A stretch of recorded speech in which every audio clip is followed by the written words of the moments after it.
If you're a diehard sports fan or sports fanatic, then this is the place you want to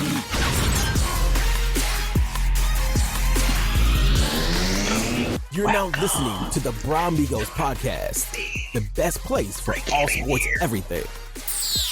So pull up and let's go. You heard the man as usual. Bro Migos podcast in the building, and you know always I'm Price, joined by my boy Rob and my boy Visky. And today we have a usual banger of a show. You know, we always coming to y'all with some great shit. You know, that's just what we do. We are gonna give y'all a little bit of NBA Finals recap. NBA draft recap. Finding the formula to winning. Is there a real formula or is this just fiction? Is this just whatever? Then we have to talk some MLB, a little bit of NFL, Aaron Rodgers, because you know we can't wait till football get here. Football get here. And we're going to have a poll question for you guys at the end of the day. Can you be a singular great if you've never put out a solo album? And all of that today. Bruh Migos podcast. We're gonna jump right in. Remember, like, subscribe, tell your people about us, because you're here with us now, and we're gonna lock in. Let's go, gentlemen. What's up? NBA Finals. You know, Rob. There's a certain someone on our podcast who he was going for the Indiana Pacers, but you know, sometimes you be out, you just outpace yourself. You can't be out there chasing waterfalls, you know. You gotta stick to the rivers and the lakes that you used to, you know. And you gotta turn the TV down too. Yep. He can turn the TV down too, because he over there giving away WWE spoilers to y'all. Oklahoma City. I muted it, so ain't no spoilers. Yep. Oklahoma City Thunder, the champions, you know. OKC, Shea Gildress, one of four to do what he did. NBA Finals, regular season MVP, scoring title, all that good jazz. One of four. Him, Mike, Kareem, and who else did it? Magic Johnson, I want to say. Yeah, something like that. Yeah, but Hall of Famers. No. Yeah, it was straight Hall of Fame. How it said, and how it went down. I know that our homeboy right here, you know, he's hurt. He's hurt. His faces didn't make it. You know, sometimes victory just takes. I got a couple of reasons, you know. You got a couple. I'm gonna let you go ahead and say what your couple of reasons are. You know, what happened for y'all? What All right, well look, keep it short. You know, all right. There's a term that I like to extend to you all that you might have not heard of in the fraternity sorority world. You know, it's kind of like when you join a sorority or a fraternity and you kind of skip part of the process. You know, they kind of call them paper, if that's what you want to go by, and that's what I feel. You know, we have paper champions currently. You know, and I wanted to do my research before I let this go. You know, so as I went on social media, different platforms, you know, it was really Thunder fans and Pacer haters tag teaming against the rest of the NBA world. So, and we were all pretty much in agreement that this was probably the first year that the number one overall favorites, had the most help from the league. Now, you know, when underdogs do it, it's explainable. You know, underdogs, they had help, you know, this and that. But when you are the number one favorites and so many things happen, I mean, I'll keep it real. We all know. Anybody that watched that game, they knew. Tyrese Halliburton, he was going for 40. He was going for 40 that night. Ain't no ifs, ands, or buts about it. They was going to lose. The whole aura of the way the game was playing out.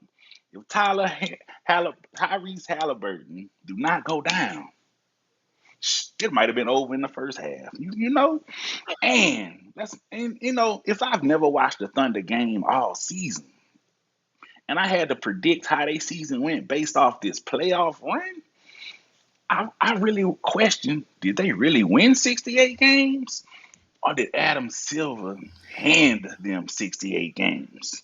Because let's be real, the only reason Tyrese Halliburton got injured in the first place is because Adam called up the big extender, Scott Foster, to screw us out of game 4.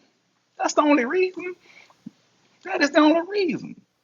Come on now, we got paper champions. Only Thunder fans and Pacer haters acknowledge this. Out of the past 25 champions, I got the Thunder dead last. I don't see anybody they beaten out of the past 25 champions. Let's be realistic. I watched them. Come on, how you call yourself great when it took you 7 games to beat a team who everybody say shouldn't even been there? If they shouldn't even been there, it should have been over in 5. But I'm not gonna put it all on that because I have my Mount Rushmore of the Pacer bums of the finals. Let's talk about this. And this is my last. This is my last thing on this. Indiana Pacer bums of the finals, Mount Rushmore. Let's talk about Miles Turner, Nimhard. Then you got OB Toppin, looking like he OB bottom. 0 points. Miles Turner, you almost went 30. How does Tyrese Halliburton get more points than 3 people combined that played the whole game? That ain't making no sense. And I'm like, let me pull up my little sheet here for my last little statement. And it's a semi-Pacer fan because that's my number 2 team. I'm Lakers all the way, so don't get it twisted. Miles Turner, we don't want you in LA. Stay over there. Don't you sign an extension because you don't ruin your chance to come to play with Braun and Luka. Don't even think about it. Oh my! 6 points in game 7. We don't want you no more. So right here we have Naismith. How you have more fouls than points, my guy? You over there crying on the bench. You need to be in the gym. You need to be practicing. Naismith, Turner, Obi Toppin combined for 9 points in 30 minutes. Come on now. That's unacceptable. Way unacceptable. Now, McConnell, Nimhard, y'all, even Matherin with his 24. Y'all tried. Y'all did what y'all supposed to do. Oh, and outside of them 3, my biggest bum of the game 7, because as the number 1B, 2, 1A, 1B, Pascal Siakam, unacceptable. When you see Tyrese Halliburton go down, 16 points I needed a 30 piece. 16, you disappeared. I had to check to see if you was even on the floor. What's going on? Bum. That's my 4 bums of the game 7 for the Pacers. Pascal, Nate Smith, Turner, and OB Bottom, because you was on the bottom. 0 points in 20 minutes. I could have went out there and got 2. And I ain't even in shape. That's all I got to say about that. So, with that being said, I gotta say this. I understand his frustration, but Shai Gilgeous MVP, Shai Gilgeous finals MVP, Shai Gilgeous NBA champion, Shai Gilgeous scoring title, leader, all of that good shit he won this year. I understand, that you're frustrated, Mr. Visky, but y'all lost. Now, whether it would be because of a blown out wheel from Tyrese Halliburton or not, it was God's plan, okay? It was God's plan to see the Thunder shine, okay? That's all it was, Illuminati, baby. tell you. He saw Adam saw it. He called it Illuminati. He say, "Look, we gotta blow out Halliburton." The fix was in since game 1. They wasn't supposed to win game 1, and the fix was in. So Go ahead, Rod. I see something turning. Go ahead, Rod. you're saying that the Illuminati and the NBA work together to strain Tyrese Halliburton's calf. You heard him. You heard him. Okay. Guys, Don't call me a conspiracy theorist. I won't. I mean, I know you won't. Look, we all have our conspiracies. Look, I said that man Tyrese was winning because of white women and white jerseys. All right. I still hold on to that because I don't think they wore white jerseys for the rest of the series. So I think that kind of, They remains wore true. blue. So they were scared. What I will say, I cannot put an asterisk on this Thunder title because the thing about it is, look, every NBA champion along the lines have had a team that they came up with, or those teams that basically got to that point had some team that they came up with that basically had somebody that was a star that was hurt. Like Boston, last year, basically the top two scorers. We talked about it on the show last year. The top two scorers on those teams all got hurt. Cleveland with Donovan Mitchell, Indiana with Tyrese Halliburton, the Knicks, like all them niggas got hurt. Like every step of the way, somebody got hurt basically in some form or fashion. Or years prior, like you can basically go down the line of who basically got hurt or was impeded by something or a suspension, like in 2016 with Draymond, where basically this impacted the series. So no, I can't put an asterisk on the Thunder. This team was actually good all season, and they basically had the winner's mentality, the warrior mentality, pun intended, to basically go out and basically win this. And I got to give credit to the Indiana Pacers because those motherfuckers had heart. I got for them to basically see Tyrese Halliburton go off and then get hurt and then still basically keep that score as close as it was at halftime. Dog, I wanted to basically see them niggas win just for that. Like, I was like, dog, there's no way you can basically be like, man, this team, I could basically downplay what this team did because, dog, them motherfuckers had to have heart to basically do that kind of shit. So yeah, no, I speaking as the middleman of this, group that we have here and kind of rule with, an iron fist and basically be as objective as possible. It will always be fuck the Pacers. Middleman. But it will always be respect the Pacers from now on because of what Does they that did. sound? Does that sound like middleman to you? Yeah, y'all trying to give your team some goddamn Does that credit. sound Like, like middleman to you? no, yes, You know that what? Just sounded like like I told middleman. Nate that night. I called Nate that night because I called him to get it over with. I called him. I was like, look, just get it over Yes, with. he did. Lay it in. I know you want to give me the business. I called him just, out of respect because that's my bro. Now, a random nigga, we probably would I'd have been cussing him out. But I called my homie. I was like, come on, give it to me. Mm-hmm. Let it out. Let it out.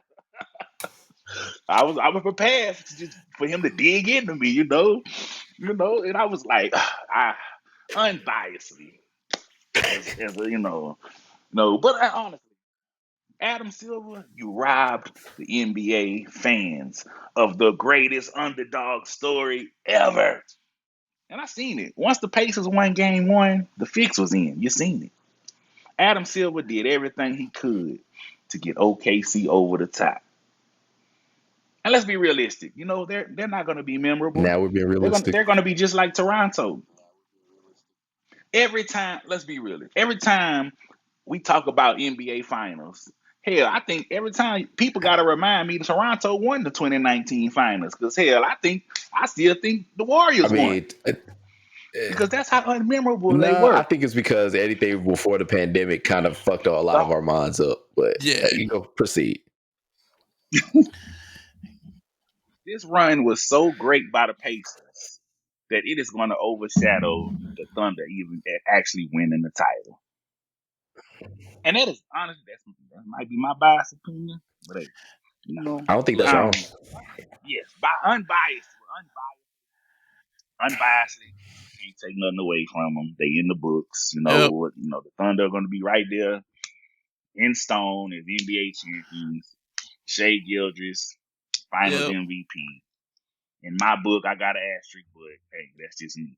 And anybody else who's not a Thunder fan or a Pacer hater, we got asterisks. But that comes with it. They're mad. They're young. They're mad. But that comes with the territory. I'm a Lakers fan. You know how many times I got to hear about the 2001 Game 6 Western Conference Finals between us and Sacramento? That how many times? That's 20 years later. I still hear about it. You gotta defend yourself. That comes with winning.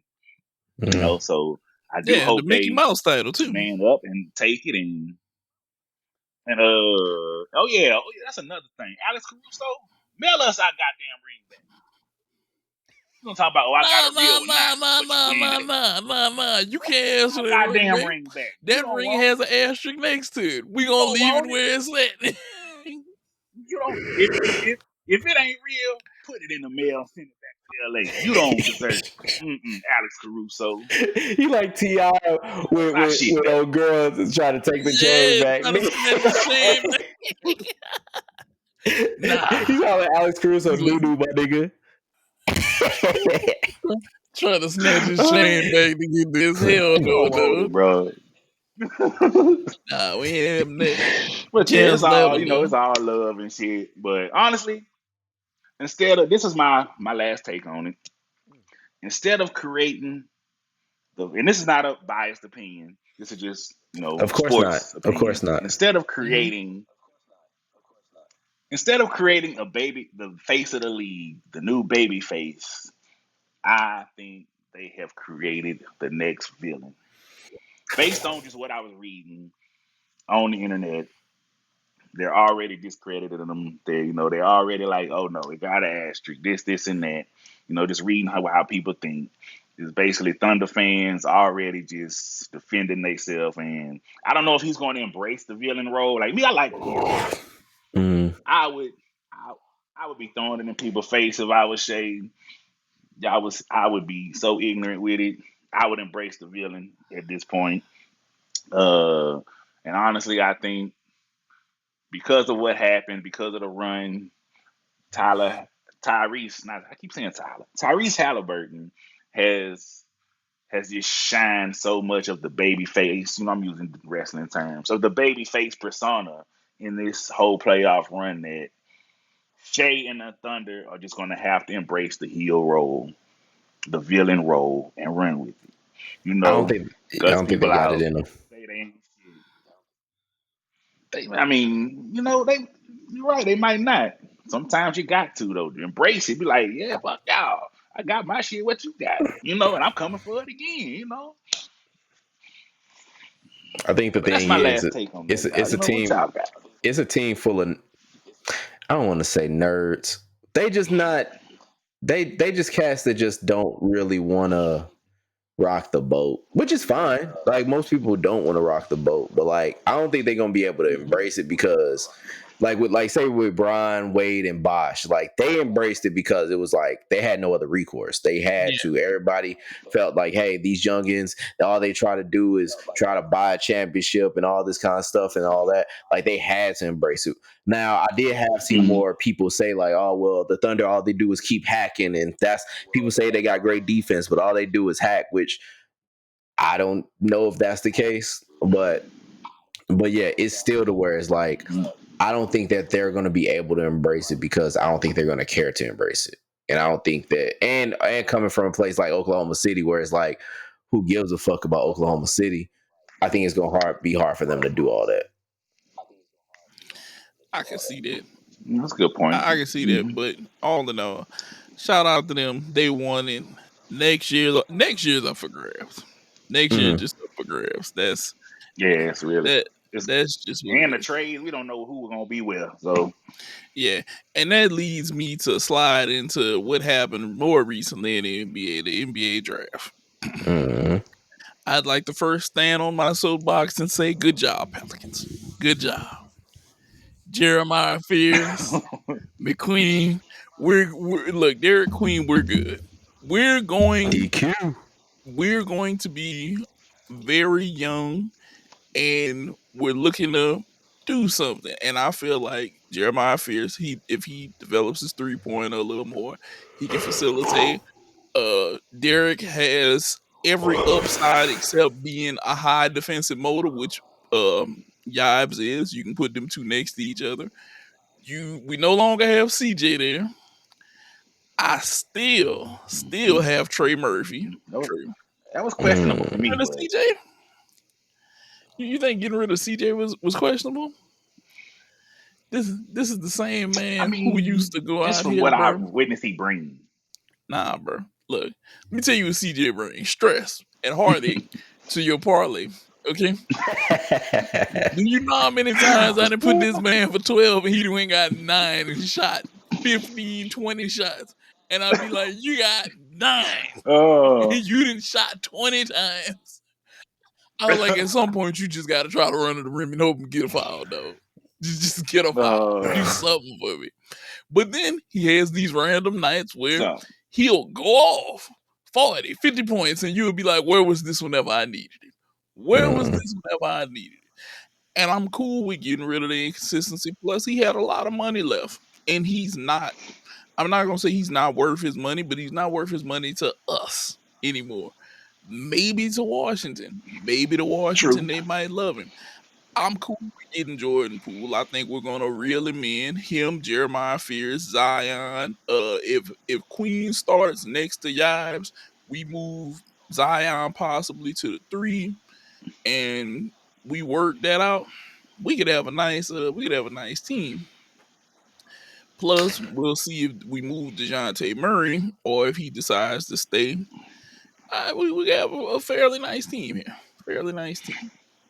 The one thing I could say about Jordan Poole is that if he goes to another city where basically it's like he's on city 2 of like baddies and like ain't really basically come out here with a Anthony Edwards size amount of kids. Like I have to basically commend that man for that because I don't think I could. Like my reflexes I feel are good, but I don't think they're that good. You know, and so that's what I'm saying. Like you go from New Orleans, you go from DC to New Orleans. That's like going from Valhalla to Mount Olympus, like as far as baddies go. So like, good on you, Jordan Poole, for basically being able to stave out children and child support. Yeah, you got to stay away from that, my boy. Salute. You got to stay away from that. Now, I don't know if y'all saw, but the trade has went through. Lonzo Ball for Isaac Okoro. Lonzo's headed to Cleveland.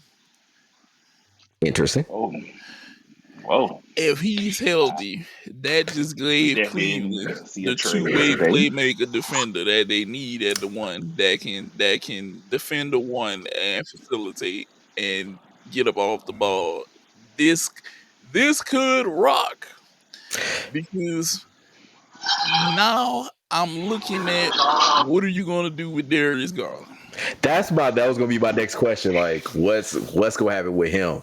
Because I mean, if was a fifth, we all get drunk. So I'll be being like, if basically Lonzo Ball could basically stay healthy, it's like we might need to just pull up for that point. But like, are they basically gonna move Darius Garland? Because I did hear that was gonna be the case.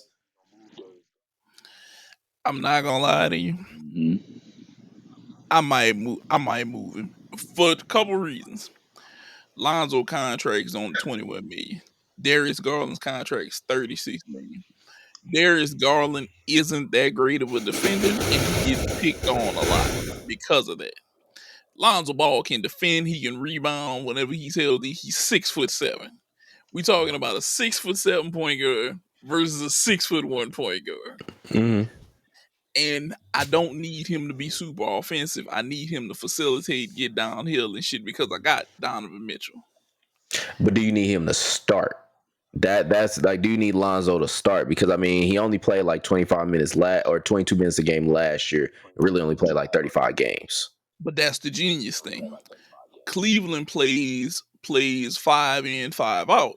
He's probably going to hover somewhere around 29, 30 maybe, which works for him. because he's gonna have somebody there to take minutes up off of him, so he doesn't have to worry about playing 30, 36, 37 minutes a night. That's what I do love about how Cleveland runs the team. So if you can get production up out of him, I'm getting rid of Darius Garland. Now I will throw this out here again. I don't know where you're sending him, but Darius Garland, I'm gonna be totally honest with you. If I'm you and I wanna piss in their cereal, I'm going to Orlando. I wanna go to Orlando. If I want to piss in their cereal, I want to go to Orlando. Put me next to Desmond Bain. Put me in there with Franz Wagner and Paulo, and let me show y'all that I can still be productive there. If he gets to Orlando, But I'm not who would gonna lie to Orlando y'all. send though? Like, what would they give up? I, What would they I don't know, but ask? I think Orlando has draft capital. I don't think that they maybe have personnel, but I want to say that they have picks and stuff.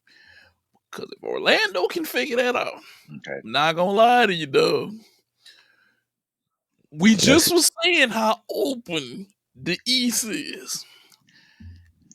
You put him on Orlando, I'm gonna be honest. If Philly isn't healthy, we might see the fight at the top be Orlando, Cleveland, and Atlanta. Because nobody wants to believe, but if Porzingis can give Atlanta 60, 65 games, dog, they in there. They are in there. That Atlanta team, me and you were just talking about that, Rob. That Atlanta team is dangerous. Yes. They are C4. They are right there. The powder keg. Yep. All you need to do is light that bitch in his own in Atlanta. They could have the city of Atlanta jumping if they win 60 games. Easy. And then Boston is down. And then let's be real. And I know we're supposed to be talking draft. Yeah, we'll get there. Are we really afraid of the Sixers? How many of y'all are really afraid of the Sixers? You got two niggas. All you got to do is go slap them across their knees and they bag out for the rest of the season. All right, let's be real. Fair. So not worried. Go ahead, bro. Tyrese Maxey can't do it by himself. I was just saying Maxey can't do it by himself. So going back to the draft, like the dude Edgecombe, the combination between Edgecombe, whatever scraps of Embiid coming back, whatever scraps of PG coming back, and Maxey and McCain coming back, like that don't give you a little bit of pause, like just a little bit, like you get that 6 seed. No. Not even in a high pitched voice. Well, yes, maybe because with Boston and Indy, when they star players hurt, I think they fall. Right. They records gonna fall. So that might be the only reason why the Sixers might have a chance, to get up there. And think about it. That we don't know what the Knicks are actually going to look like. Whether they're going to trade Cat, what the new head coach is going to be. They just went through a draft without a head coach, so to speak. So I mean, we don't know like what exactly the East is going to look like next year. Yeah, Indiana's hurt. Milwaukee is hurt, and also looking to trade Giannis. Like we really only got Orlando, Atlanta, Detroit. And that's really in Cleveland as the teams that we really got to watch in the East. Everybody else got so much flux with them that it's like, this could be the meek inheriting the earth. So I'm still not afraid of a nigga who can slip on a slippery been wet sign and be out for 50 games. I am not afraid of that group. I just wax the floor everywhere and dare y'all to taste me, okay? That's all I'm gonna do. Because that team is so, and granted, history shows Paul George does not play games after he get paid. He give you about 40-something games and he don't show up till the end of the contract. Must be nice. Whenever the end of the contract coming, all of a sudden his body is healed top to bottom. He Got can go that give wolf you, in me. he got that wolf in, and he can give you 70-something games, and he'd be like, so about that new contract. Because as soon as he got paid, what happened? 40 games, nigga. So you telling me Gershon Mhm. Billy doesn't put any fear in your heart? You telling me Jalen Hood Shafino doesn't put any fear in your heart? Are you really gonna say Justin Edwards, Lonnie Walker, Ricky Council the fourth, four of them don't put no fear in your heart, dog? The only fear that they put in my heart is that their names are ahead of me whenever I'm going to pick up my order at the deli. That's it. That's it. In the words of New Day, who? I don't even know if I said their names right. Look, the East is wide open. Like I said, No. Cleveland. Even if we take the Knicks at face value right now, okay, Cleveland, New York, Detroit, Orlando, Atlanta probably gonna be floating near the top. Milwaukee, we don't know. They don't know if they're gonna keep Giannis, trade Giannis, whatever. Mhm. Miami maybe might get it together and sneak in there because Pat Riley doesn't like to be pushed out too often. Okay? We know how he like to act crazy and shit. Boston probably It not depends. gonna be They there. say Miami can make a move for a good number one. I said they need to look for Bradley Beal. I'm sorry. For real? That's it. Who else they gonna get? But for what? Like, Look, you pray on the NBA I guys wasn't that they expecting buy that him out, reaction. and after they buy him out, you tell him, "Look, bro, I want to get you over here for X amount of dollars. They done already bought you out." okay. Sorry. If you're talking about a new contract, Bradley Beal, maybe. But Yeah, that's it. trade for Brett. Because to be real, the thing is, like, because they talking about going after Jonathan Kuminga, and I'm like, I still don't know what Jonathan Kuminga is. It's been like 4-5 years at this point. I couldn't tell you what the take. Like, if I had to give an elevator speech about Jonathan Kuminga, I would say he really jumps high, and that's about it. I don't know what else to say about him. That's what Steve Kerr didn't get a man a Because chance. they were trying to basically build for the future and go with the past. You know what? This was what the point I was trying to think of. Remember I was saying, like, there was a point that I had to come up with, and I was trying to think of that fucking 2023 or whenever the Warriors championship that they won. That was their oops baby. Because this is what happened. They basically went and won that championship, and they got a whole lot more confidence that they basically shouldn't have had, and they should have built for the future. It was really their oops baby. Like, it was just that one thing that basically kept the thing going and kept them thinking that we need to keep this thing going. And granted, Steph being what he's been has also fucked that up too. Draymond being what he's been has fucked them up too. Them trying to do right by Clay has fucked them up too, because Kuminga, Jordan Poole, I mean, I don't know if Jordan Poole would have basically been good, but Kuminga, Moses Moody, all these cats that they had waiting in the wing to take over this team basically have been kind of fucked up in their development, because all they had to do is be role players the last few years from niggas that don't want to give up their spot. Or not just don't want to give up their spot, but it's niggas that are still good and is still premier players that basically have their spots that they taking up. But didn't mean you had this discussion some years ago before Clay left. I said, if they gonna get rid of Clay, it need to be now. Yeah. He need to go now so them other dudes can step up, and they held on to him. They held on to him, and then he waited too long. He left, and all of them other dudes ain't worth crap now because they haven't developed. And the one dude you did have that got developed, he got punched by another dude. And like I said, we only overlooked that shit because you won a title. Because let's be real, if you don't win a title and he still goes average 20, because he averaged 20 in Washington, if you don't win that title, what are you gonna say? Draymond, you fucked this shit up. We ain't win no title. I told you, he's the dude. You know how there's a series of unfortunate events, that little line of books, the limited snicket shit? Mm-hmm. Here's the difference. Mm-hmm. He has the series of fortunate events in his back pocket. Because look, if you don't win after KD leaves, all of that shit that you talk to KD, Mm-hmm. now that shit looks bad. You punch Jordan Poole, you won. They overlooked that shit. But that's the problem. They overlooked so much Mm-hmm. shit that he did. The team got fucked up because of this.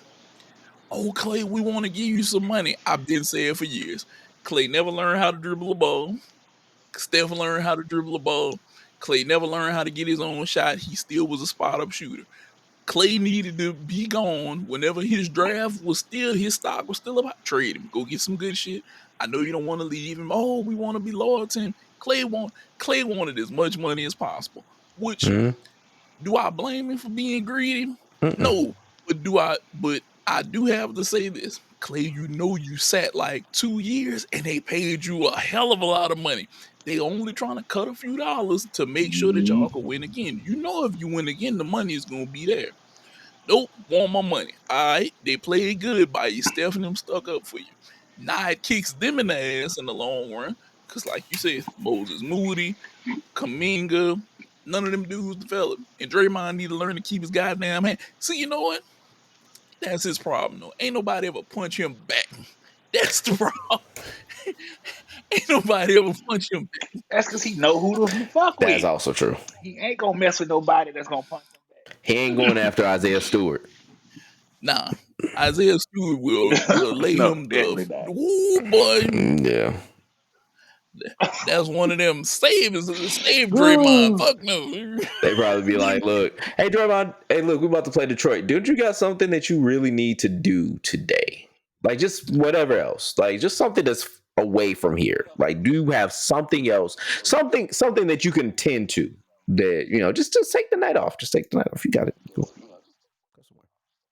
This is when I realized he only fuck with people he know ain't gonna fuck with him. That game against the Lakers when they had Ryan Artest, a Meta World Peace, and he was tangled up and he was about to get crazy until he realized who that was, and he was like, "Oh, Mm, let me chill out." like he was at 300, and then And I that was like, Rolls "That Royce right Phantom there." pick that came up, and he was like, nope, I'm just 300. I am just a 300. He ain't messing with that man. He ain't messing with that man. And I'm sorry, people, because I know we're talking about. He got tangled and he looked back. He was like, "Oh no, I can't act crazy." Not him, not him, not him, not him. He might hurt. But from what we saw in the NBA draft, because I'm going to get back on topic, do you guys realize that a third of the people in the draft were like traded up top between the trades and people moving? You had a third of it was all movement. I didn't That realize that. That's 10 picks. People got swapped around in different places, which is kind of nuts to It see was a that lot of going. pick moving. Oh Mm-hmm. yeah, but look, a lot of moving and shaking. People made some good moves. Like I said, I feel good. The Pelicans made a good move. I'll say this. I know Ace Bailey may not have necessarily wanted to be at the Jazz, but he's there. Um, I gotta say, Dylan Harper's mom stole the show when she came up there. Whenever he was drafted number 2, everybody and their mom was looking at her. I didn't even see it. Hey, Hold on. you didn't see Dylan Harper? Boy, go take a little peep at Dylan Harper mama right there. I'd have been like, and with the second and a half pick, we select your mom. That's what we drafted. But look, I saw a post hollering by Mrs. Harper. Mrs. Harper, come here, Mrs. Harper. Hey, yo, good job, Ron. Miss Harper. Miss Harper. Jesus Christ. Ron, I'm like, That's all. Everybody was like, Mrs. Harper, Mrs. Harper. Come see Mrs. Harper. I think they were talking. turning into Bernie Mac off Friday. What? Oh my God. They were ready. They were ready whenever they saw her. The Sixers, I'm gonna say this. BJ Edgecombe is a good pick for the Sixers, but You got two injury prone dudes, bro. This is gonna come down to in the end. If Paul George get injured, I'm sorry. He's the first one to go. He the first one to go. I'm selling him up the river.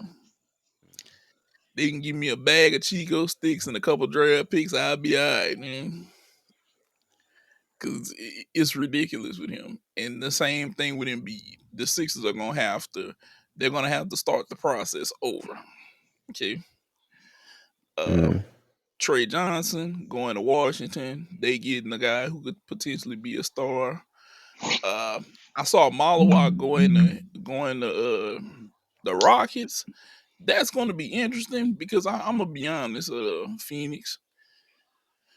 Well, Malawa, he got drafted by the Rockets, ended up in Phoenix. Phoenix now has 5 centers.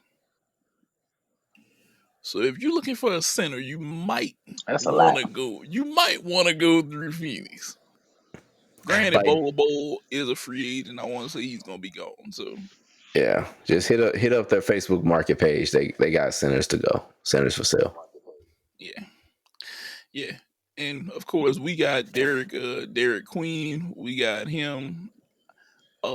Thomas Soyber going to Oklahoma could set Oklahoma up for a longer run. Uh, Walter Clayton Jr. going to Utah. Utah could potentially try to unload with people that they do have and try to just build for the future. They literally could. They could say, "Hey, bro, got Ace Bailey. Let's see if I could trade Lord Marketing, get a ball for Sexton, maybe keep some more of the young guys, see if we can make something shake." This was definitely an interesting NBA draft, especially with all of the movement. Mm. But something I got to bring up when it comes I to got one take. no, go ahead. I was about to say this my only take that I feel like the reason why it was so much movement in this draft. I feel like it was so much movement because this draft, outside of Cooper Flag, there were no needle movers. I guess you could Nah, you say. had some needle movers. Like as far as when I say needle movers, I say as in like this instantly is going to turn the tide, like instantly, you know. So I feel like teams were okay. I'm just saying that's how they Mm. feel, not necessarily how we feel, or you know. I feel like they might have felt like, you know, none of these. We don't have to have this pick or that pick because nobody's going to instantly come in and be like, you know, the man and turn them around the team from bottom to top. That's probably why I feel like they might have. Well, I mean, like when it comes to that, like I mean, we don't know what we know that with the Mavericks because I think they said it earlier. This is like the best team to get the number 1 pick essentially in a while. So I mean, they don't have like a turnaround that they really need to have. They kind of are still they're not in a rebuild, but it's like they traded away the guy that was their centerpiece for the longest, and now they got a guy that's basically supposed to be their centerpiece for the future while also having 2 Hall of Famers in Kyrie Irving and Anthony Davis. And so they're pretty much set as far as that goes. I mean, with Dylan Harper, that is something that you could basically say, we don't know what's going to happen with Victor Wembanyama and those blood clots. Now they're going to basically have the coach, even though it's the coach that's been coaching them, but like Pop is gone. So now they basically are coming up. Like Dylan Harper going number 2 for them is a big deal because like now they got more players that basically, with De'Aaron Fox still being there, they have more bodies and more people that basically you have to look at with Stephen Castle being what he was last year, Victor coming back, and now Dylan Harper. I mean, they are set to be big. You know, it's just depending on how good the West is going to maintain. So I mean, you had some by. I mean, even with the Suns, like we talked about it before the show, with them going after Mark Williams and getting Malawak, they've gotten that piece at least locked down. Now you got Devin Booker basically to have a lob threat, or if you want to have a lob threat, or bring a point guard in, maybe bring in CP3 back. You know, that's always a possibility. But basically bring in a veteran point guard to Mm-hmm. basically command that offense, which they've been needing to have since they basically even before they traded KD. But like, yeah, I mean, they can be. It's not something. Yes, to your point, like it's not too many casts that's going to basically say that you could say that they're changing the whole fortune of this team, but it's a lot of casts that's going to supplement these teams and put them in a better direction than what they was before. Yeah, I agree with that, though. I and agree to with me, that. in the West, it's gonna be some moving and shaking in the West. Whenever everything is gonna shake down, some teams gonna go up, some teams gonna go down. Zach LaVine is another piece that's possibly gonna be out there because the Kings said that they want to move him. How good is Memphis gonna be now? Golden State, what are y'all doing? Minnesota, where y'all gonna maintain?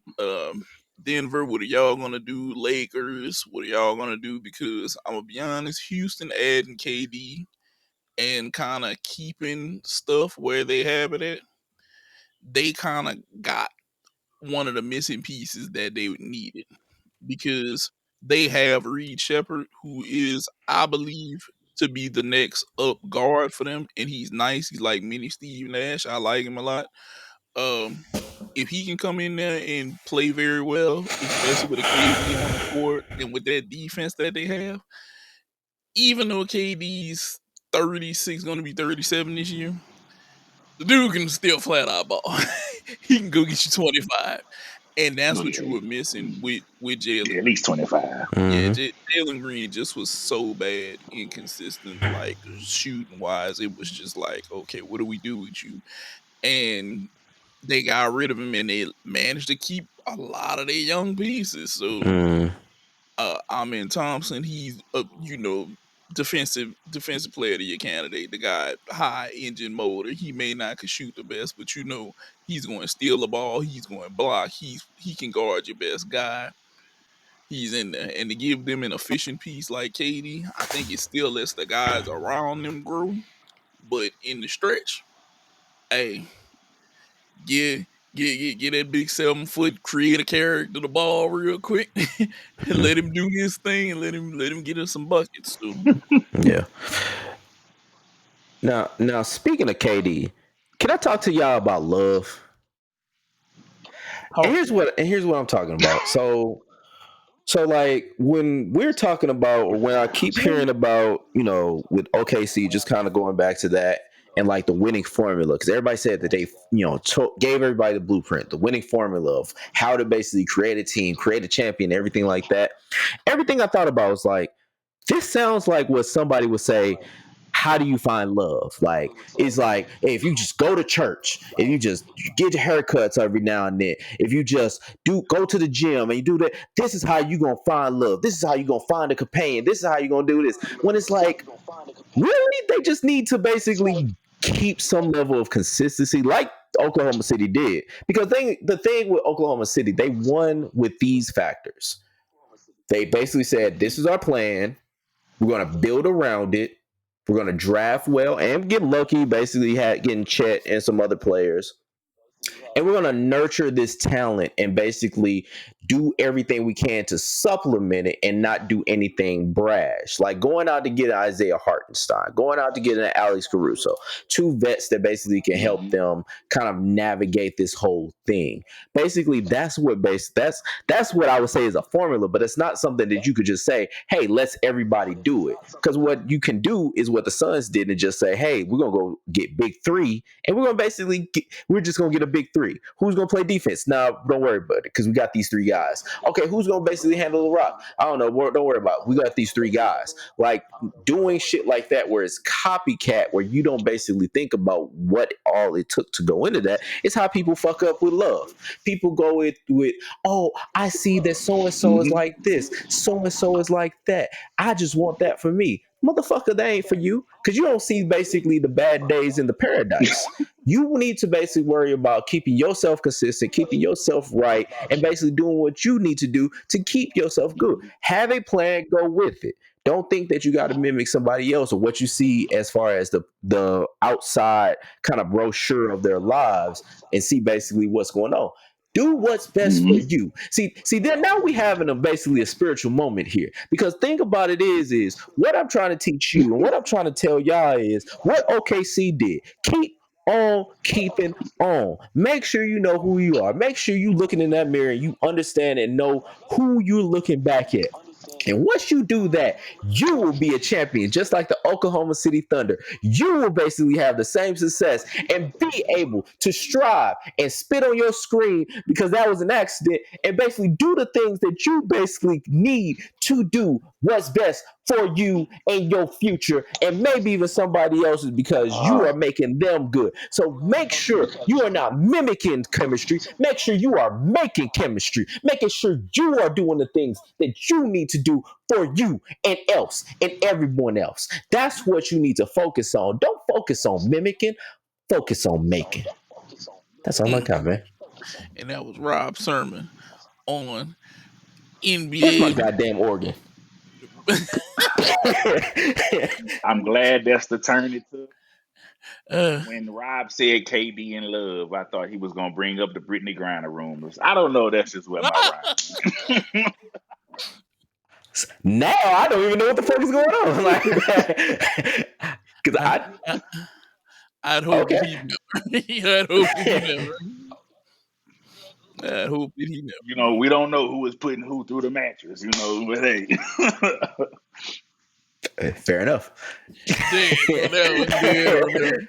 Now, I know that we've spent a lot of time on the him. rumors were like a few months ago when they was hanging. Yeah. Go ahead. We gotta Yeah, I switch it did up. see Man. that, but I know that we spent a lot of time on NBA guys, but now we have to go. We're gonna move a little bit quicker now. So it's halfway through the MLB season. Okay. And there's a game that me and Rob like to play called Him and Them. We're probably gonna go through this one. Fast. Rob, would you like me to start either in the American League or the National League? Let's go American. Let's go American first. American League. Okay. We're gonna start at the top. We're gonna work our way down, going east back west. New York Yankees, him and them. I'm gonna go them. I think that they basically gonna have the Tampa Bay Rays who are coming up and basically having a lot of their guys getting healthy and getting good. Junior Camario is basically rising to be that MVP candidate, even though Aaron Judge is gonna basically take it and run with it. But no, Junior Camaro basically is coming up. That pitching's coming up. I got them as basically the team that's going to supplant the Yankees as the AL East division champ. So I'm gonna go say them. Who you got? I gotta go against you, Rob. I'm gonna say that they're him right now until further notice. Okay. And the reason is, even though Tampa Bay is coming up, I don't know if they're ready to take that next step just yet. Maybe not this year, but in the future, Yankees, you better watch out. That checkbook ain't gonna be big enough. You lost Soto. You don't know how much more longer Judge is gonna want to play. You don't know how much longer Stanton's gonna be there. Just because you got rid of the rule of we don't have to shave no more, don't mean people about to flock there. Okay, All right. so don't be too into it. What about you? You think they're him and them, Visky?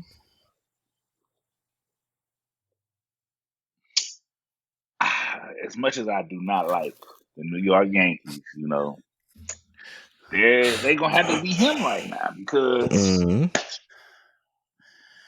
unfortunately they gonna have to be him until they be dethroned.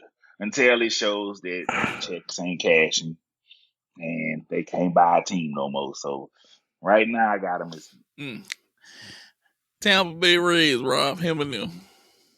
I thought we just gonna do the. Well, I'm saying they're him because I think they go win the division, but I thought we was gonna move on to the next team or next division. Yeah.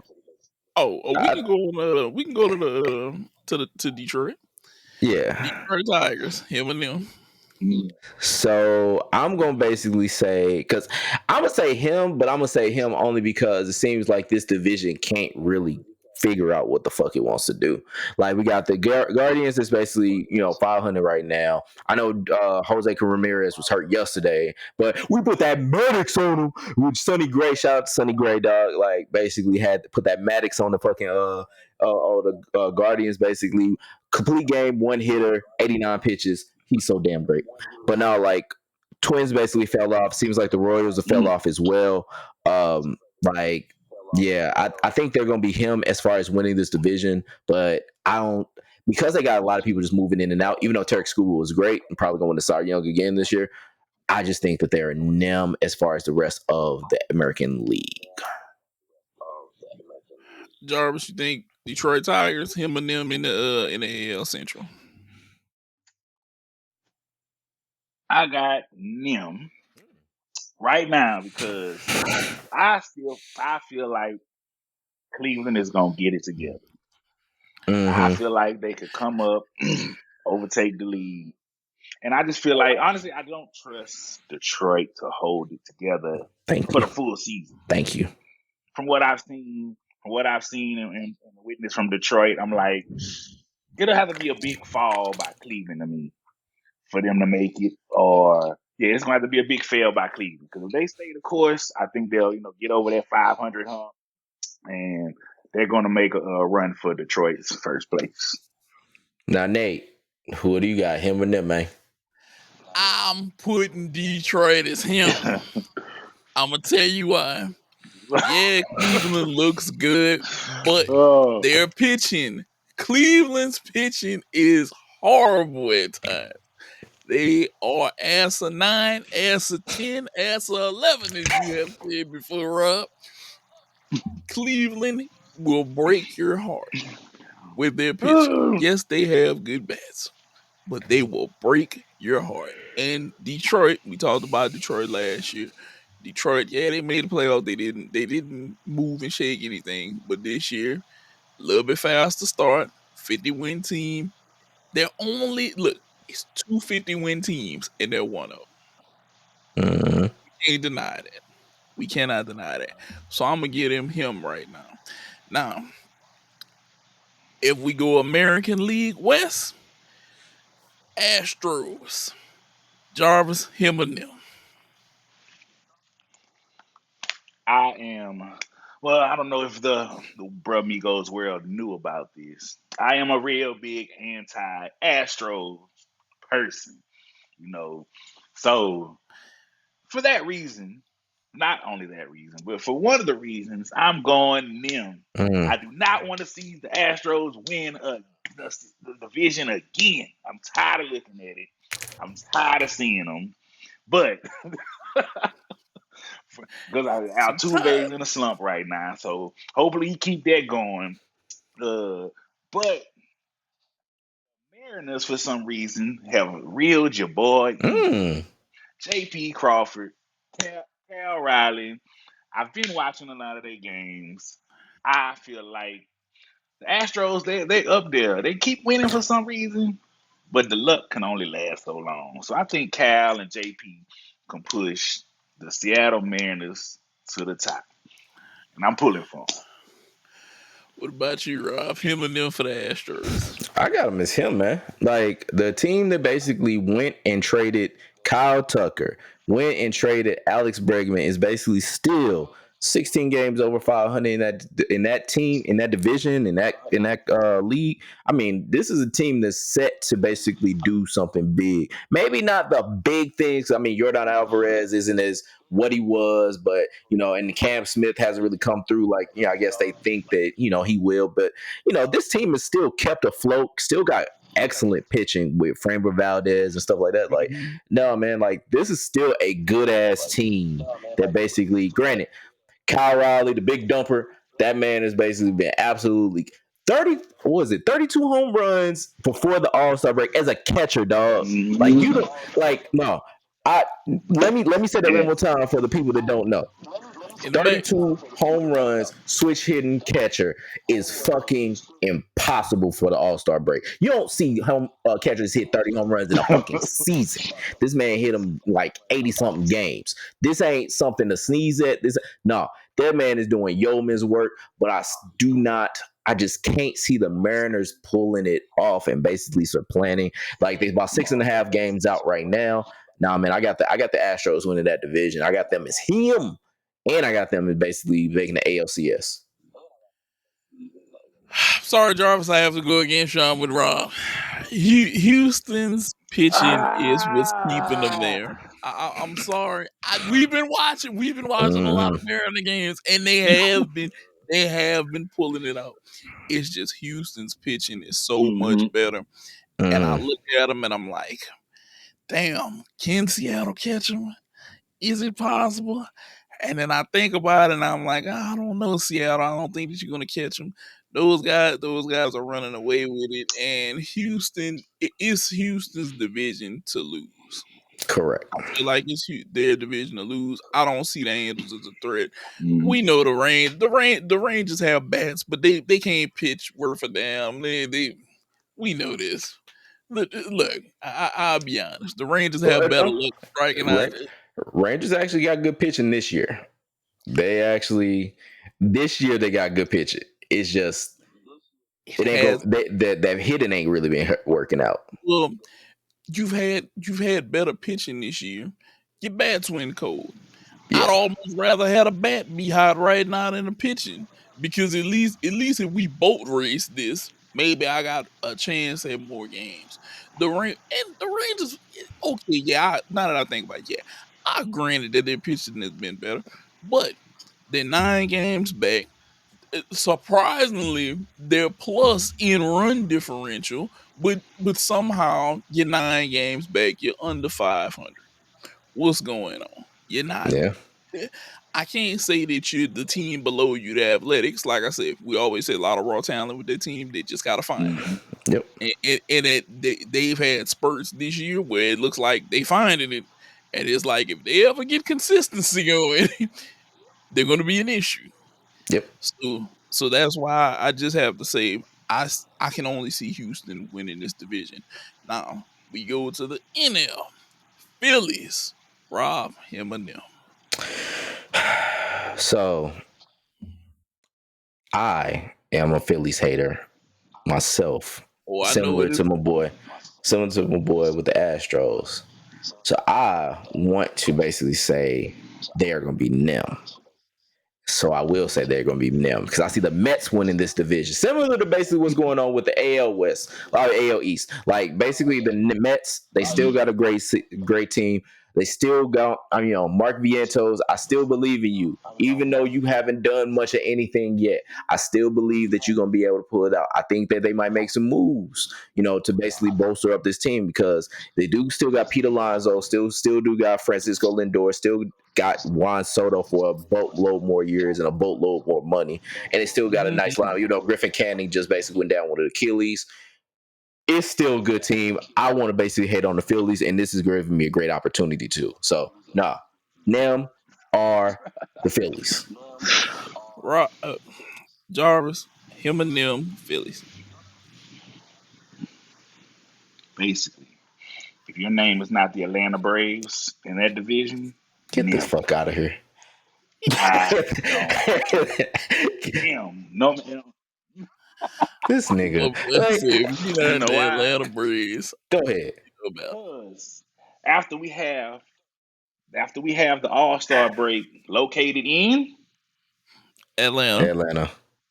Oh, Cobb County, really? It's Cobb County. We are going to make a push for the number 1 spot. We are making a push for the number 1 spot after All-Sar break. So when your arms get tired and you don't basically get there and you still stick at third, what's gonna happen with that? Like, how do you just be like, let me get a Gatorade? Like, what happens? Like, you're gonna make a push, but it's like, God damn, this shit heavy, and then you're gonna sit your ass right back down there. But and I'm gonna come over here and say I told y'all. Tell us what? See, even the fucking camera know you lying. But this nigga fell out. Like, this nigga here. Because it ain't want me to see the BS y'all was spewing. But realistically, though, I agree with Rob. Though I see the Mets probably coming up and taking over the number 1 spot on this one. Because the Phillies, I just don't never have trust in the Phillies in that aspect. I think Juan Soto could probably catch his third gear and push him over. And I have to agree with y'all. And that's my pick on that. I just have to agree with y'all. If you asked me this 2-3 weeks ago, whenever Juan Soto was struggling with his bat, I'd be like, man, Philly look like they might run away with this. But the Mets are heating up.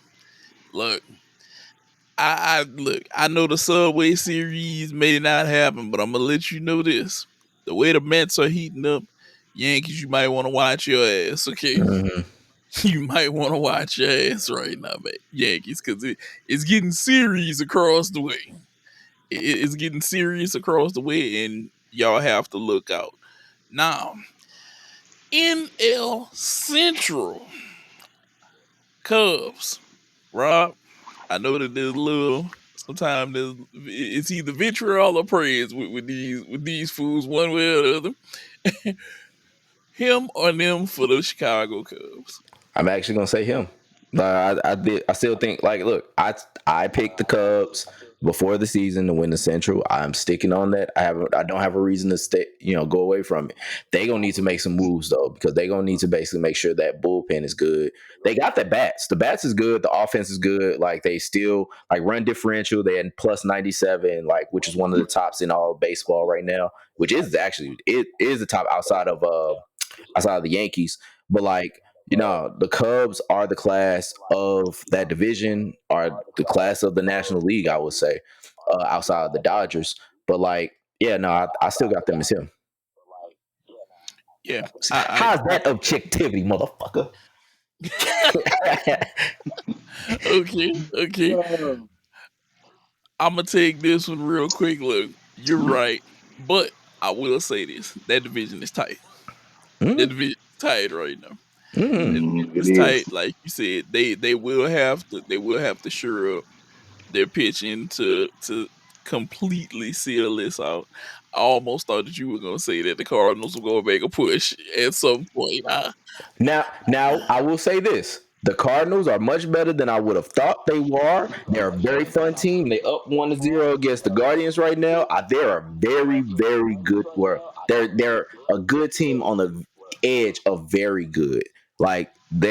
They just basically got to figure out. They have to basically find the bullpen identity, which is coming because they really want to believe in Riley O'Brien, and he seemingly is starting to work out. Ryan Helsley is starting to basically make a push. Kyle Leahy, they're basically, once they get that bullpen shored up, and they can kind of say okay, we can rely on somebody to take the ball after Michaelis possibly fucks up, and then basically we need somebody to do something with this. They are trying to figure that out and really starting to get there. Neil still need more Michael McGreevy minutes or Michael McGreevy innings. I need Michael McGreevy innings. You Bill DeWitt, Mo, Kane Bloom, McGreevy minutes. God damn it! But no, I think this whole division actually is starting to make a push because the Reds are actually coming up, the Brewers coming up. This is starting to get really nice. I'm liking this. Jarvis, him and them Chicago Cubs. I definitely gotta go him. I like the look of the Cubs, especially from what I'm seeing. The bats, and when they get them going, they can get them going. And the pitching hasn't been bad. They control it, and don't give up too much. I think they're in good position. Also, Rob spent a long time when he could have just said we asked. You didn't have to go to that long explanation about the Cardinals. You could have just said we asked and shorten it up. But anyway, just had to poke one at you right now. I knew that it was coming. I knew that it was coming. Now, last but not least, the L.A. Dodgers, Jarvis, him or them. Unfortunately, I gotta go him. It's just I think they got too much right now. Pitching, the bats, everything. I don't see anybody catching up to the Dodgers. I don't know if San Francisco might try to make a push. Getting Rafael Devers and the Padres aren't making a push like I thought so at the beginning of the season. The Fernando ain't doing his part. So the Dodgers are just too much muscle. And this is basically what it is. Rob, Dodgers, him. Baby, they're him. Nah, that's it's. I'm Visky, dog. Like they still got it. They still got depth. They got money. They got people. Like it's gonna be hard to basically supplant them. And I mean the teams that are still there, like you said, with the Giants, they're still making a push. Padres still making a push, but it's just like, nah, man. Right now, Dodgers are him, man. And I have to agree. Dodgers are him. Mhm. Arizona went down. A lot of injuries going on for them. That checkbook, look. That checkbook gotta look like a muscle lifting a ton, bro. Cause Baby. that checkbook over there wins out. I don't know. Look, if I was Steinbrenner and them, I'd go look at my checkbook and be like, get in the goddamn gym. Because this checkbook don't do the same thing that checkbook do on the West Coast, apparently. Because they are looking like they're in prime form to go out here again and, dare I say it, maybe go back to back World Yeah. Series. If they go back to back, it's like, whew, Of any teams that I can remember in the last however many years, like they are the team that I could see that go back to back. that team is strong over there. That team is strong. Shohei might hit his 30th home run Mhm. today. They got a lot of offense. They got good pitching. Their bats have been solid. It looked like even whenever the stars go cold, the other guys just kick in and they're like, we got y'all of it. We're gonna pull this along. And that in itself is crazy. Not to mention Shohei's back in the pitching rotation. So now you gotta deal with him. Not only do you Mhm. got to deal with his bat, but you got to deal with whenever he decides, hey, I'm coming out there and pitch 6, 7 minutes. Yep. This is a dangerous team. This is more than a dangerous team. And while I'm here in the NL West, I'm gonna go ahead and say it again. Colorado, get your shit together. Yeah, it's no excuse. It's no excuse. Uh, It's no excuse. Look, y'all just lost 10-6.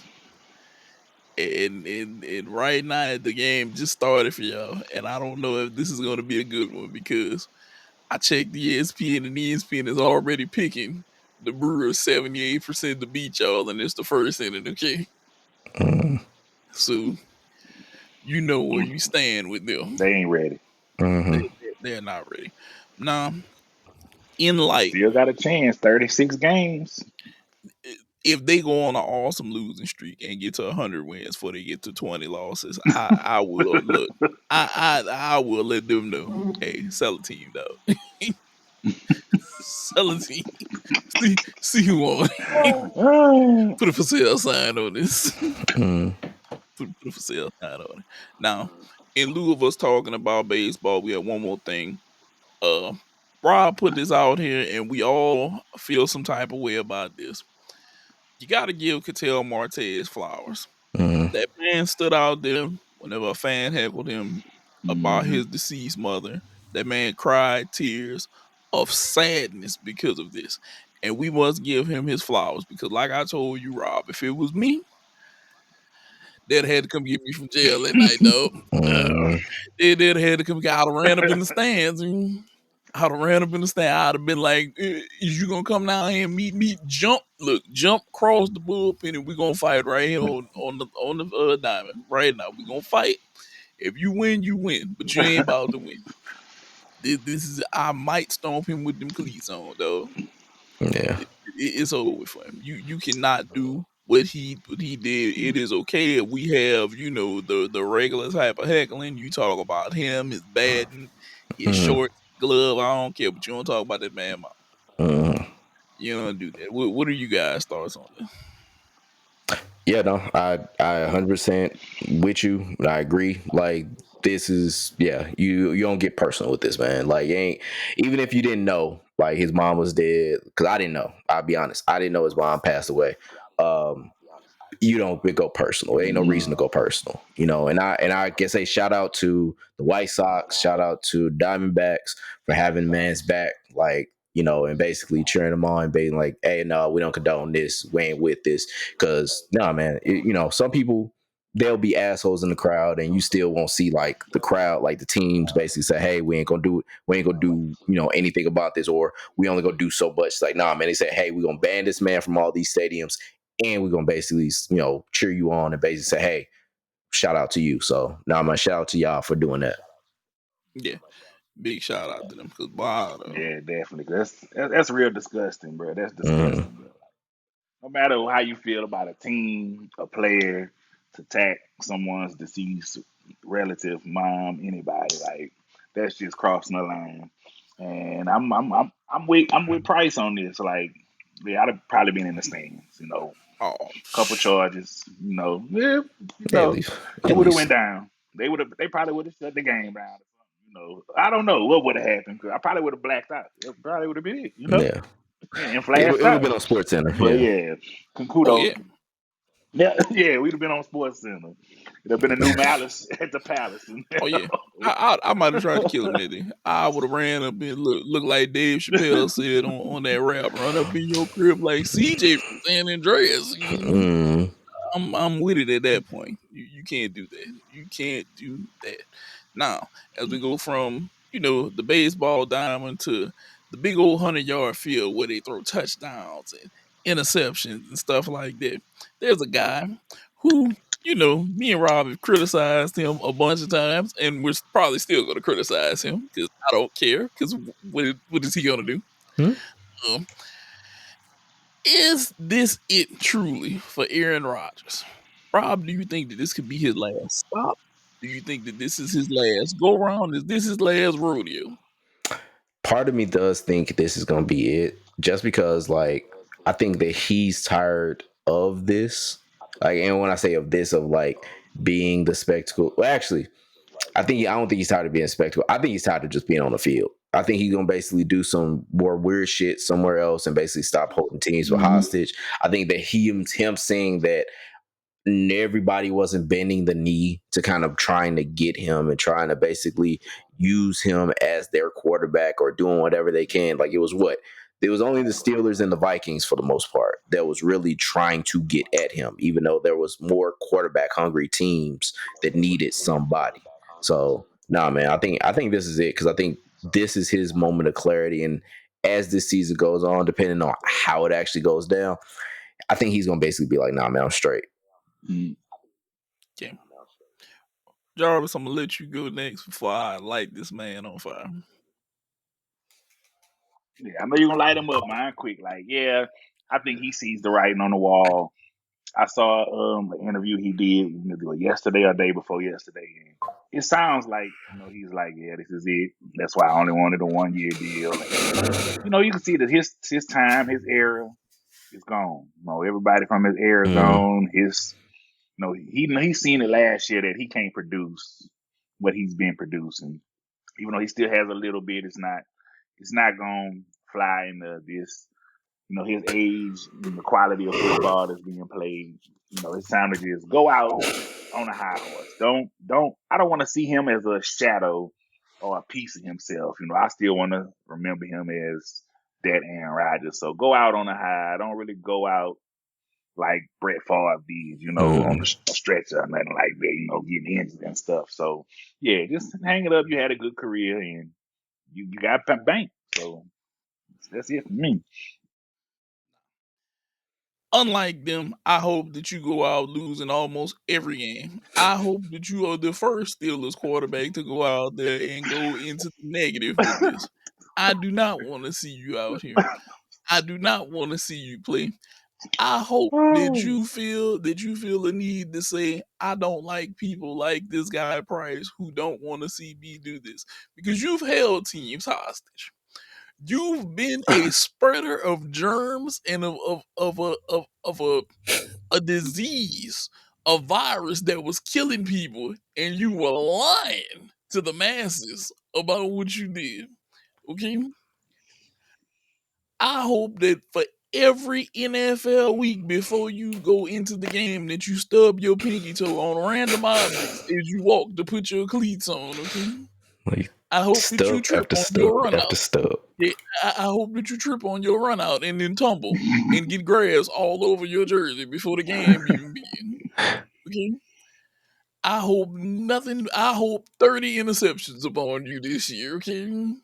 I hope for you to have a Jameis Winston type year, 30 touchdowns, 30 interceptions with a losing record. Okay. Because I do not want to see this anymore. I do not want to see or hear you holding teams hostage. You knew where the hell you wanted to go. What was the point in dragging this on? Okay. You already destroyed the Jets. People were willing to leave because they didn't want to deal with you anymore. And You that's the got a coach Jets. fired. Yeah, and that's the Jets, though. Mm-hmm. You got a coach fired. You had personnel not wanting to be there because of you. What more has to be said about a person like you? Because I feel like you're probably going to want to butt heads with Mike Tomlin to a certain degree. You're not going to be the Ben Roethlisberger that he can talk to. Hey, Ben, this is what we do. Because you're going to say, well, I won one on the other side. I don't need your advice because that's the type of shit that you say. That's the type of shit that you do. And it's Mm-hmm. unreasonable of you. You've been given chance after chance after chance, and people have tried to give you the benefit of the doubt, even through coronavirus, which whenever they went that far, me and Rob said, no, no, no, Mhm. no, we are not giving you this G pass where they gave it to you. Hell no. People died and you was lying about what you were doing. Granted, people could say, oh, it was older people. I don't care. Okay? Mhm. We need to realize that you, as a person, as an NFL player, this needs to be your last ride like the Ghost Rider. You need to ride off over there and just be done with this. Be done. Let, Mhm. let people move Mm-hmm. on. Quit holding teams hostages. Because let's be real. The one dickhead move that he could have did is if he would have went and signed somewhere else and the Steelers would have looked around and said, we let both guys go that we had before him, and then he doesn't do this. You have to have a winning season now. And you have to win a playoff game over them. And they're looking for you to go further than a playoff game. But I don't think that you're gonna make it outside of that. Because I see for some way, shape, or reason, you're gonna get in an argument, probably with Mike Tomlin, and this is gonna go south. This is gonna go south, and then I'm gonna laugh, and I'm gonna laugh heartily about it. I'm gonna have more laughs than laughs should even have about this, and They not laughing. and I'm gonna enjoy it because I know some way, shape, or form he's gonna mess this up in the long run for them. As good as much as they put that team together, and I remember telling Rob, they went and got DK. They must be about to keep Russell because that was his favorite target. It gives him another weapon, and they let Russ go for you. Mm-hmm. If you do not perform with those two receivers and Fryermuth as your tight end, and you do not give them enough to win, they're gonna look at you and they're gonna say, "We could have just kept what the hell we had if this was gonna be the same thing." Fact. I agree with that statement though. Mhm. And I also hope that you have to see, goddamn, who would I want to hit you? I want Miles Garrett to hit you. Miles Yeah, Garrett been looking for a man too. yeah. I hope Miles Garrett get what he Picking been them up looking from the for about. target, huh? Yeah, I hope Miles Garrett get everything he been looking for with you. You better run because he's gonna get you. You don't know. He got fresh money and new motivation. Yeah, you might want to look at. He been looking for you, so you might want to duck. Right. Now, before we get to our last topic about the NBA, because we have to talk about some standout performances, we have a question for you guys. It's going to be a poll question. Us here at Bramigos Podcast, we're rap, hip hop fanatics. You know, we listen to all kind of good jazz like that. But we want to know: Can you be Can you be one of the singular absolute greats if you never put out your own solo album? This was a question that we had. I think that we all see this one maybe a little bit differently. Me personally, I feel like you need a solo album. You need a few. Yeah, you need a few. Because I think you need a body of work that basically says that, hey, here's what I've done. These, like, I've basically put out these works. It's kind of like an athlete. Like, here's what I did on the field in my individual performances. Some people will basically put the team in there. Like, we've had the conversations about, team accolades versus individuals, like what somebody has done and what somebody's contributed, especially when we talk about MVPs and so forth. Like, if you have not really put out your own solo album, I don't know. And this is why we want to ask this question. I don't know if you could really call yourself one of the greats if you ain't really put out a solo album, like just like something that you can basically be like, hey, this is what I did. Not, the other analogy I think of, like, if you basically, because we watch wrestling, tag team wrestler. If you basically been in a tag team your whole life and basically never really ventured out and had your own singles run, it's kind of hard to basically be saying that you are one of the best that has ever done it singularly. You might be one of the best teams, but you're not one of the best that we've seen as a individual. So yeah, we'll put this on the polls on YouTube, on Blue Sky, and everything like that. So Yeah, yeah. Kind of sparked from But the let's not question. look at the fact that Biggie only had two, and everybody got him on the Mount Rushmore. he's Well, most people he's got like him that on the Gale Mount Rushmore, Sayers not type. So like, I think with him is like, because of what he did in those two, he gets more credit than like some people that did it in like 5 or 7 or however many other albums. Like, he gets credit for those. Yeah, yeah. And his street yeah. cred carries him He a gets it good off. bit. Now, our last topic as we switch back to NBA. There was a lot of good games this year in the NBA, but what really surprised us is the amount of great performances. Okay, which the highest scoring performance this year in the NBA was Jokic, 61 points. Actually, it was 61 points, 10 boards, 10 assists. It was a 60-point triple double, which is crazy work in the NBA. But we just Crazy. wanted to reflect upon some of the great performances that we saw this year. I gotta throw this one out here. Before San Antonio got De'Aaron Fox, he went for 60. He had a night for 60. Giannis had a 59. Curry had a 56. Jokic even had a 56. Who else? Jamal Murray even had a double nickel. He had a 55. Jalen Brunson had a 55. We have a huge uptick. Even though the person that Jarvis wants to call has the paper title, Shea Gildress. Shea Gildress is in. He has 3 top 20 performances, and then one at 21 where he's had 48 points or more like 4 times this season. Though Jarvis, you can't hate on that. That man was out there hooping. That man was out there hooping. So Hey, what I do give him y'all some. think He could about put the ball in the some of the hoop. best? No. Who are some of y'all favorite performances this year, or ones that were memorable to y'all? the 60-point triple doubles, yeah, that was the one, I guess, for me, because it was just like that was nuts. Like, I ain't never thinking, April Fools, like we actually saw it, unlike we saw the 100-point game from Wilt. But yeah, now that one would be the game that I would say, the 60-point triple double. What about you, Jarvis? All right, mine. And same person, different game. Not as many points. The 30-20-20 game. Mm, 30 points, 20 boards, 20 assists. That's insane to me. Like, yeah, just to have the fathom to do it, to score that much, to assist that much. That means you scored on, assisted on, like, damn near all the fucking points. yeah, Yeah, And that that one was was a crazy beautiful. game. It reminded me of some Hakeem Olajuwon type shit right there. Now That I was got my game. another one. He was doing it for the old timers this night. James Harden with his 50. mm, Mm. James Harden is gonna go down as a guy who was a top-notch scorer, and he can really pass the ball. It looks like that ring is just gonna avoid him.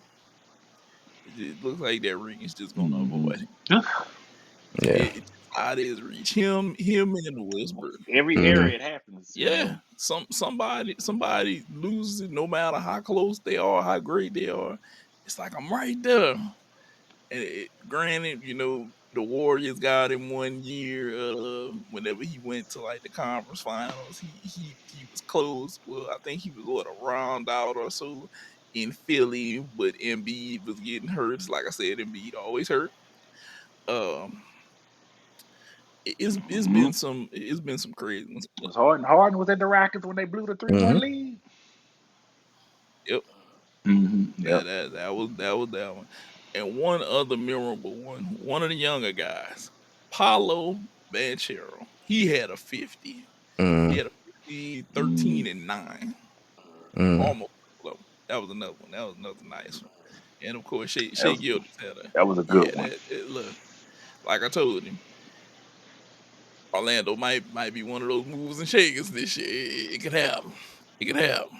It could easily Mm, happen. The NBA, the Eastern Conference is wide open for the taking, definitely. and we don't know what the West will be this year. Um, but that being said, let's see what my guys. What do you guys want to say before we get up out of here? VC, you go first. I just only want to say, it is pay-per-view day. Y'all go check out Night of Champions, which I call Night of Matches if you want. It has ended already. If you have not seen the spoilers, go check it out.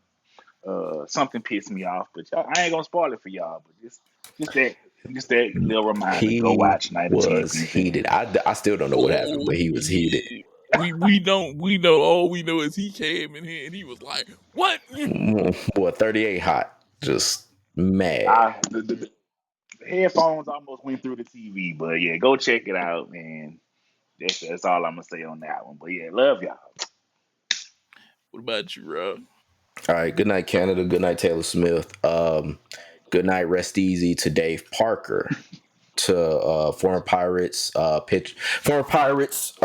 member. So this shirt, I granted, this is a absolute coincidence. If you hear any noise, it's just me and the boys bopping. This is his shirt. Is famously pictured. His shirt. Did not realize he was gonna pass away today. I'm like, say I saw it on my phone. It popped across the screen. Like, yeah. So RIP to the man that was the purveyor of this shirt. RIP to the great baseball player of those We Are Family Pirates back in the 70s with Willie Stargell and all of them. So, man, props to, or excuse me, thought T's and P's to the family. We at Bramigos basically wish you guys peace in, everything that's going on. So, yeah. Uh, now that being said, I'm gonna go ahead and say it. Like, subscribe. Remember, you look. You can subscribe. It don't cost you nothing. Not one thing. Not one thing with Bro Amigos Free podcast. Yep, 99. free 99. We're always here dropping you guys content every weekend. Be on the lookout. Even hit the little bell as a reminder. That way you can always see whenever everything is uploaded. You can get right to it. Yep. So that is us, Bro Amigos podcast, and we're out of here. Deuce. 2-2.